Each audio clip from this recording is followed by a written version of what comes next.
Hey guys, Jengar here. Welcome to today's realistic review in which we are taking a look at the Soviet Yak-23 sitting at 8.7 battle rating. A plane that is both interesting and fun but also sometimes difficult and with steep opposition. It's a plane that sits at 8.7, which puts it right smack in the middle of missile thunder. And this plane doesn't have any missiles, it doesn't have any speed. So often you are outperformed in those areas, and you're gonna have to make this plane work on the qualities that it does have, which is an engine that works very well for its frame, so good acceleration, good energy retention, and you have a very maneuverable plane, a plane that can basically outmaneuver anything. But yeah, maneuvering is not the most high valued quality in a jet at this battle rating. It can be fun though, and it is nice to, evolve your pilot skills by making a plane like this work at this battle rating, especially in up tiers. But still, you're walking into the borders of the compression in war thunder jets, and it's still definitely something that Gaijin should look at. Basically, at the last patch or the patch before that, I already said they should have moved up the maximum battle rating to 12.3. They didn't do that. They stuck with 11.3, and that is really unfortunate. Anyway, for planes like this, right, planes that should have a little bit more space in their battle rating. But anyway, we can't say much, right? It is what it is. Guys, before we go into the video, make sure to smash that like button, leave me a comment, share the video if you really enjoy it, and if you're not subscribed yet, please do. It is really helpful for my channel, and you will not miss a video from now on, and that is good, right? Notification bell, by the way. Anyway, let's go into the details of this plane. The maximum speed at sea level without the afterburner is 906 kilometers an hour, and with 921. At 4,500 meters, still go up to 708 without and 716 with, and finally at 6,500 meters you can take this plane to 625 without and 632 with. Now, I'm not exactly sure if this is a full-blown afterburner what this plane has, because it only goes up to 112%, and it really doesn't do much, to be honest. It just really does not do much. It's just only 15 kilometers an hour at the deck, which is not much of a speed bump. But it is what it is. You do have that. This plane does not have an air brake, and you do have limited time in a dive, especially in the lower ends of the dive. The acceleration is great, really. I mean, powerful engine, small frames, not a lot of weight, sleek design. This plane wants to get at it, man. And the top speed in a dive is 950 before she redlines, and 1,000 plus somewhere before she rips apart. At the end of the dive, really the accelerations does start to slow down a little bit there, and it's difficult from any altitude to get far beyond 1,000 kilometers an hour. So there is that. But that window is not too big, so you do have to be careful at that point. She does become a little bit less maneuverable. You do have some compression things to work with as well. The first tick in the aileron compression starts at around 500 kilometers an hour. You get a second one at 750, and then a third one at 850. And you do start off with very good roll rate. There is that.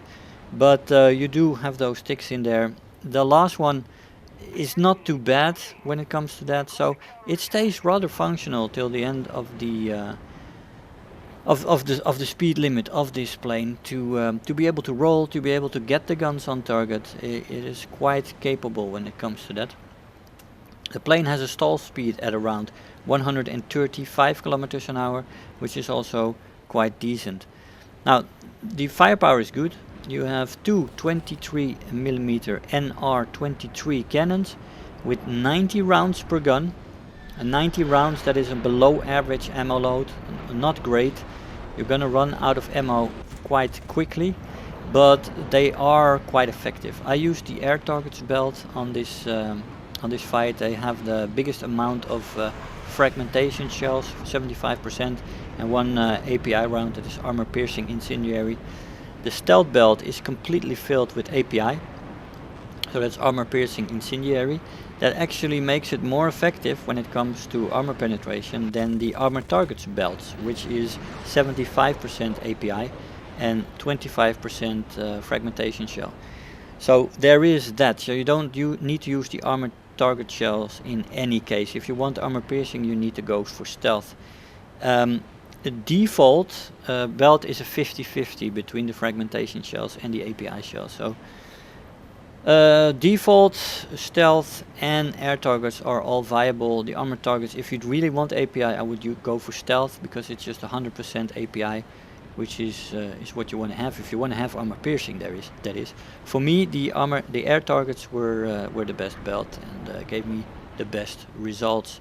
So yeah, there is that. There is no bombs on this plane, no rockets and no missiles. Nothing else. It's just a plain fighter with those two guns, with a limited ammunition, and that's what you got to work with. For the rest,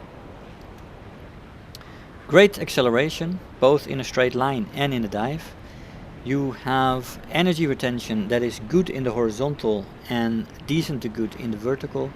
Climb rate is great. She really does want to climb, but at its own battle rating, that is. But in up tiers, there's quite a few planes that can outclimb this plane. So you still need to do a little bit of side climbing, or put in another kind of tactic that you want to use to get this plane to work. I really want to stay out of the mix in the beginning when the missiles fly, because you do not have any countermeasures obviously in this plane, and you do not have any missiles yourself. So I usually take the time to let that initial counter where all the missiles fly, let that go beyond me. I'll stay up, I'll stay on the fringes, and then I'll move in and get my engagements going. You'll be surprised at how many people want to turn with you in this plane. The turn time is excellent, with flaps as well. The flaps can actually function as air brakes in the speed range where they are. I mean, and that is not fantastic, but they really slow you down, the air brake. So if you want the air brake, hear me, the flaps. You have the flaps that rip off at around 410 kilometers an hour. Now that is less than half the speed that this plane can attain. So it is not very usable, these flaps.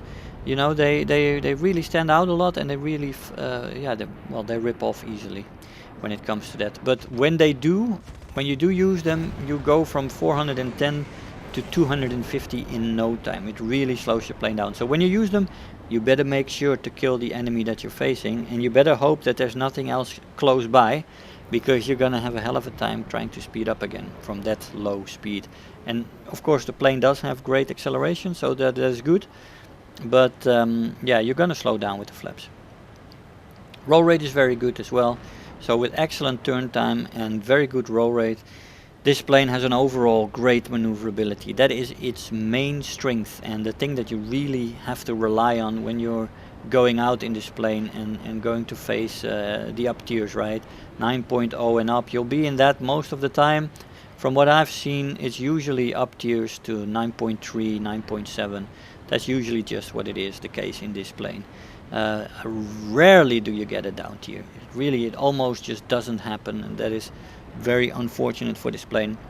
Overheating in this plane is definitely present, especially with the afterburner or whatever that is, the extra boost that you get. It does cool off quite quickly though, so it's not a major problem, but you do gotta keep it in mind. Durability in the plane is good, despite a small frame and stuff like that. It can take a few hits.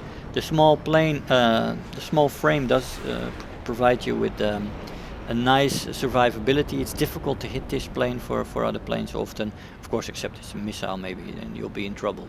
But still, you can turn quite well, so you can definitely avoid those missiles quite easily when it comes to that. So good survivability, good durability.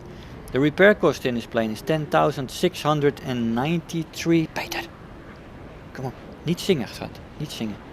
Sorry, that was my son, he was singing. I asked him to be quiet for 15 minutes, but it's difficult with a child of 6, right? He started singing while playing with his tablet. We'll move on to math and reading again in a bit, but yeah, had to make the video, right, in between.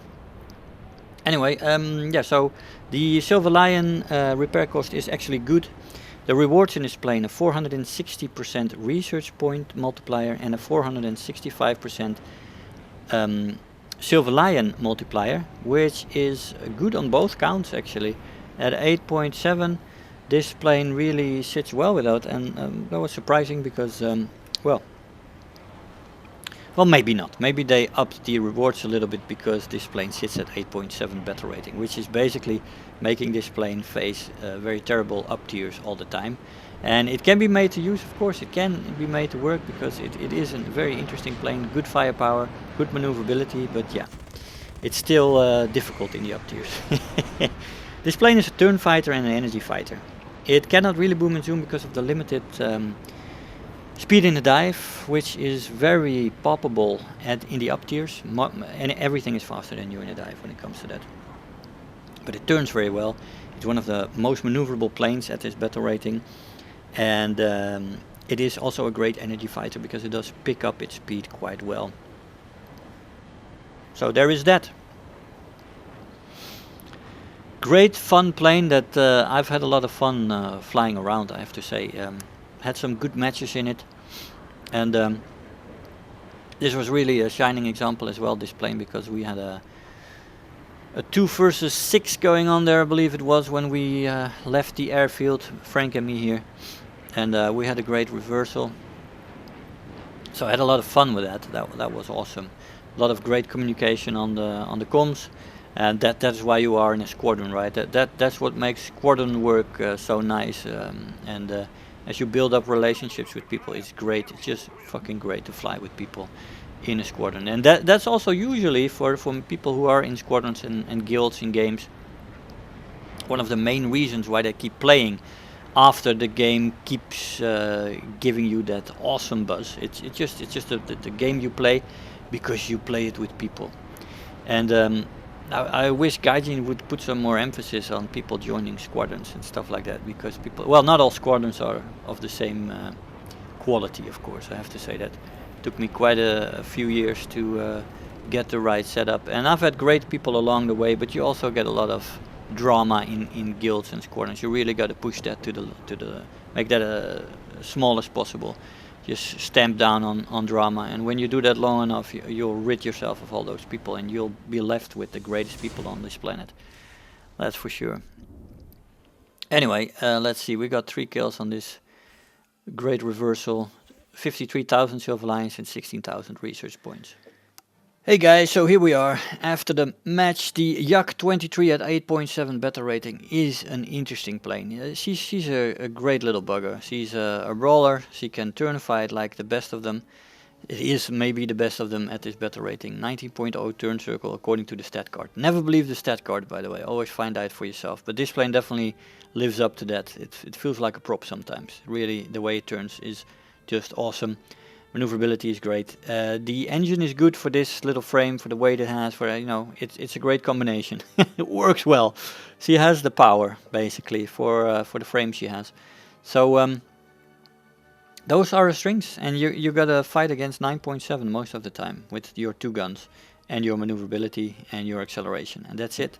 Everything outspeeds you. Everything shoots you, basically. Most planes have better armament than this. Many planes have missiles that you face. So it's going to be an interesting proposition. This is a great plane for people who want a little bit of a challenge. And that makes it fun. It is not an easy plane when it comes to that. It is really susceptible to the compression in the jet age. And yeah, that's something that Gaijin needs to solve. I mean, this plane really deserves to face less planes that she faces now in those up tiers to 9.3 and 9.7, but it really shouldn't be down tier too far either, because if you're facing 7.0 with this thing, it's not okay either. So yeah, welcome to compression, man, in this plane. Guys, I hope you enjoyed the video. I want to thank you all for watching, and I'll see you guys next time. Bye bye. If you're new here, make sure to hit the subscribe button, become part of this community. If you are already a subscriber, don't forget to like the video, do leave me a comment, and if you really feel like helping out today, make sure to share the video with your friends and let them know about the channel.